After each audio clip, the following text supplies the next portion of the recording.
Hello there, travelers of the fog. Whether you be a killer or a survivor or a mixture of both, I welcome you to the Law Files. Today, we'll be talking about a tragic figure, one of the killers with the most saddest backstories. Rin Yamaoka, a girl who rejected rage in her body until it overcame her, until it caused one triggering cause that made her become the brutal and deadly spirit that hunts the fog today. So, sit back, relax, as I let you in on the tale of Rin Yamaoka and just how much that unyielding and unending rage and vengeance can transform an innocent, sweet girl into a brutal and devastating killer.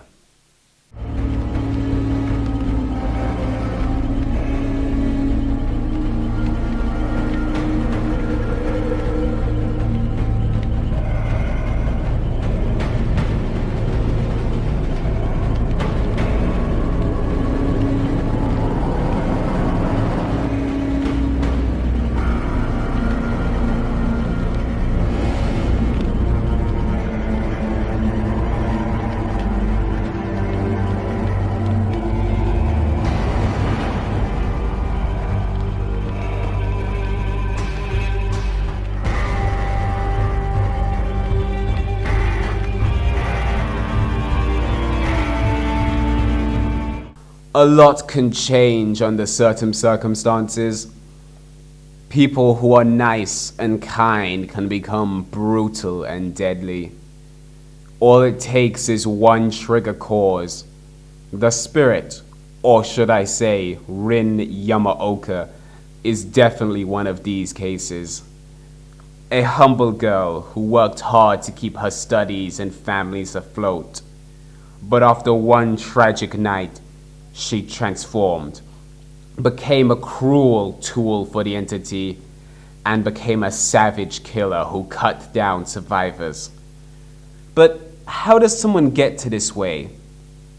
As I've said before, one single trigger, one single night, one emotion, pure, utter rage.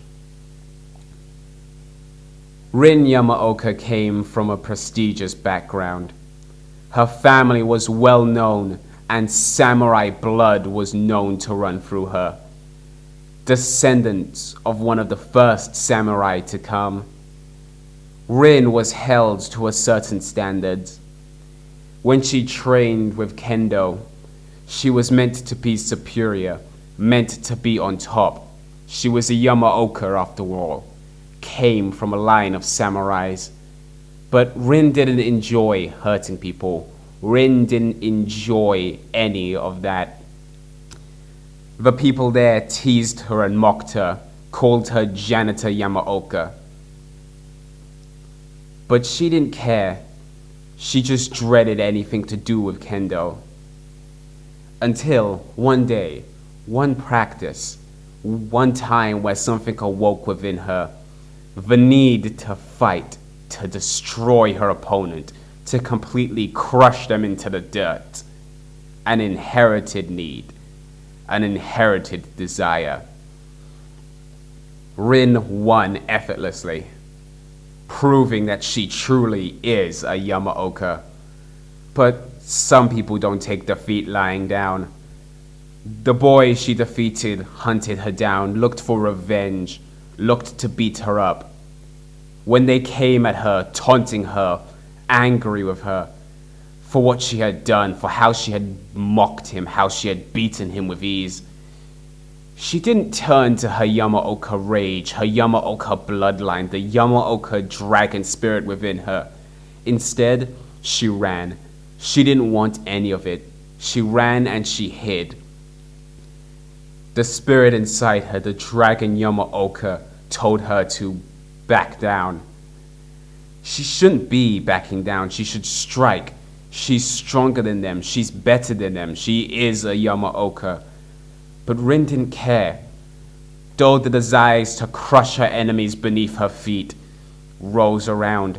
This inherited need to be on top, to show your power, to defeat an opponent, rose through her. She hid and snuck away. Later that day, those boys came back, looking for revenge. Stalking her on her way home, they brutally pushed her down and beat her. Beat her for mocking them, beat her for hiding, beat her for the Yamaoka dragon that came out and embarrassed them. But during their beating, during their pummeling of this innocent girl, the dragon awoke again, spoke to her how she didn't deserve this abuse, how she didn't deserve all what was going on to her. Why? She was a Yamaoka. She had the spirit. She had the inherent rage of her ancestors. And that's when it awoke. The need not to be pushed around, the need not to be treated like trash.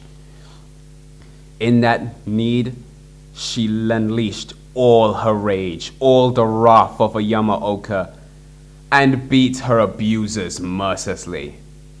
There was no need. These people were beneath her. She was a Yamaoka. She cruelly fought with blood, claw, and her kenbo, beating them down. Blood, claws, they felt them all. They felt her rage, they felt her wrath. They felt what it was like to go against a Yamaoka. Rin, for the first time, stood on her defeated foes like a proud warrior, like a proud samurai, victorious. But that was just one instance, one inkling of her Yamaoka blood, unraging and unleashed. There would be another tragic instance, another instance where her blood was truly pushed to its limits, truly. And this was the triggering cause that turned her into the beast that we see now. Her father, one that she had looked up to, one who she had tried to keep calm, who she had tried to impress, had snapped, brutally murdering her mother. Then he turned his sights to her.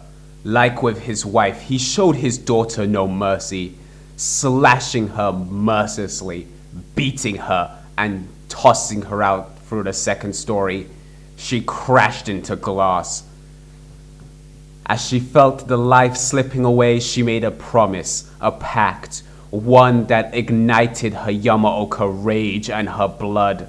Again, she hated her father.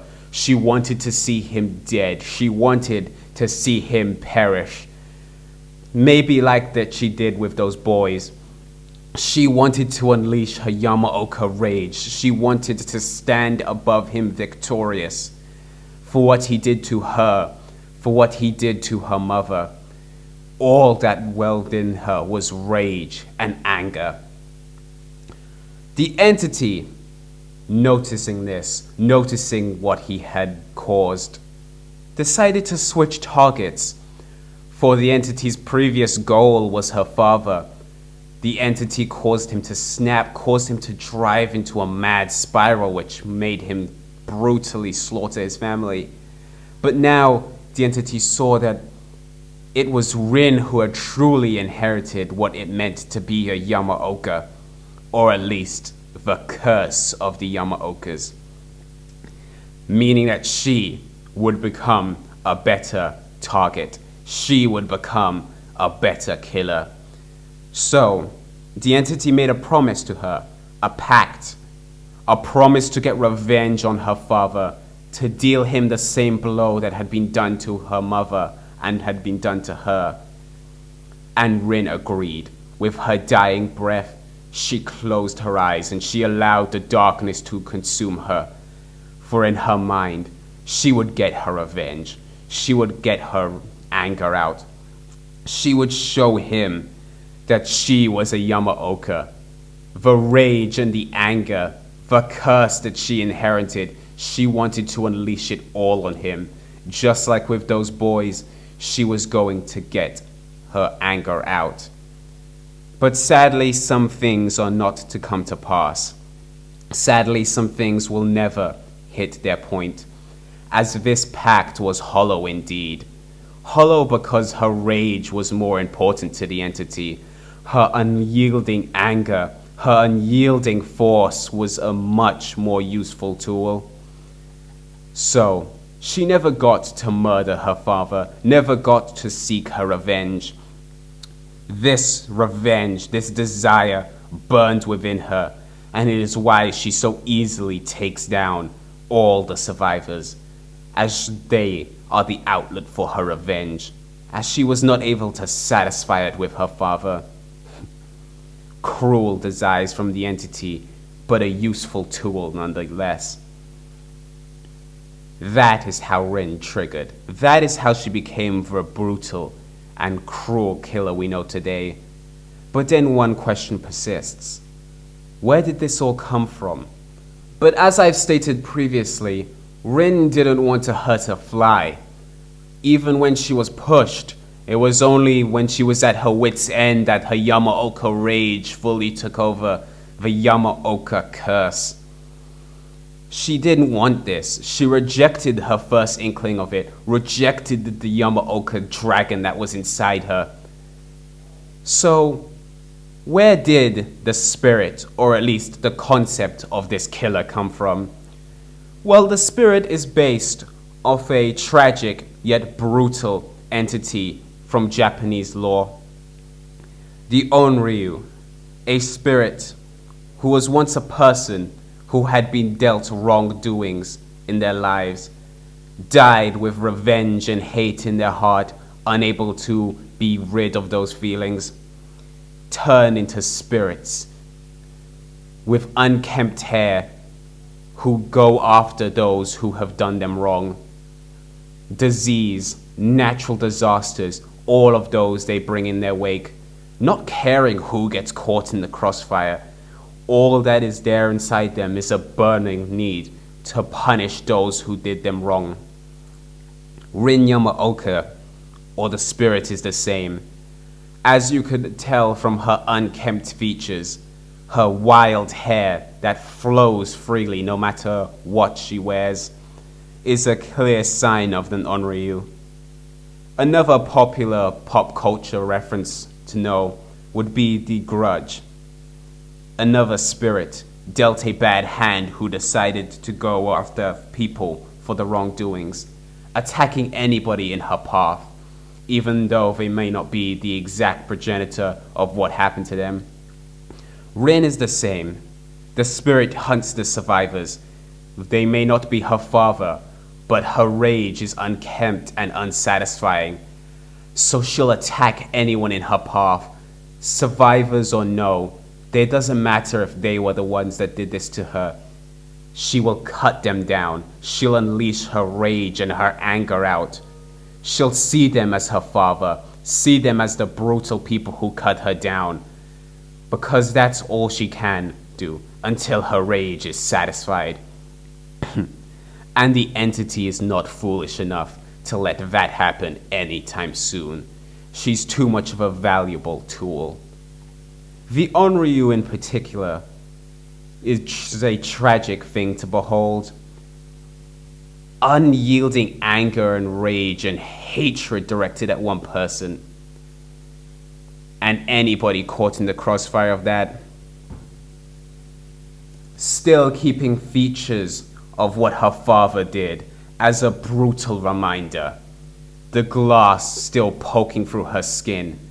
Her cut and mangled body still persists, and her hair unkempt and wild, really embodying the spirit of an Onryu.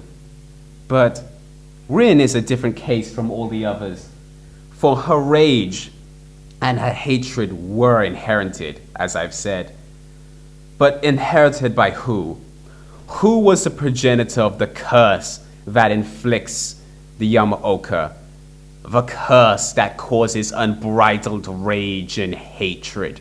The culprit was another puppet another tool that the entity uses in the fog. This man, brutal, giant, and large, saw his rage as an outlet for those who were unworthy.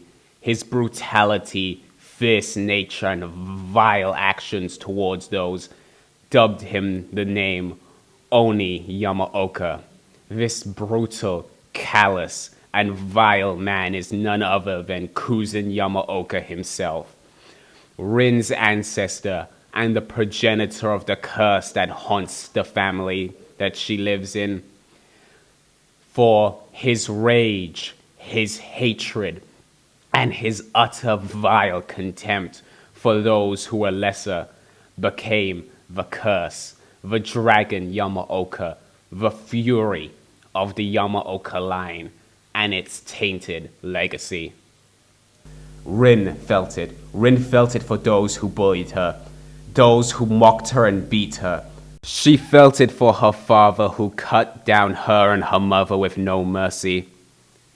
Her father too felt it when he snapped, angry, fueled with rage by the twisted words and the life circumstances he had, as he tore his family to sunder. This rage and this hatred, the curse that Kuzan brought on all the Yamaoka, was a useful tool for the entity. So, dear fog travelers, whether you work for the entity and the fog, slaughtering those around you, or whether you try to fight against it and live, realize that the spirit is a force to be reckoned with, a tool who can cut down survivors with as much rage and fury as she would like to direct towards her father, to the boys who mocked her, or as a force that must be escaped, escaping the wrath that she unleashes. No matter who you are, fog travelers, note this: the wrath and the rage unleashed by Kuzan is definitely something to be wary of. And be careful, as Rin Yamaoka now inherits it. Dead by Daylight's own personal Onryu, hunting down the fog and slaughtering all those in her path. She'll stop at nothing until she gets her revenge, an unachievable goal, an unachievable outcome. So all that's left is hatred, bloodthirsty hatred. And all around her will be slaughtered. No matter who you are, no matter what you dealt, the survivors are doomed to die by her blade. Doomed to die by her wrath. 'Cause, after all, at the end of the day, no matter who she once was, no matter what the pure girl that Rin used to be, she is now a wrathful Onryu. She is now a brutal killer for the entity. She is now a Yamaoka.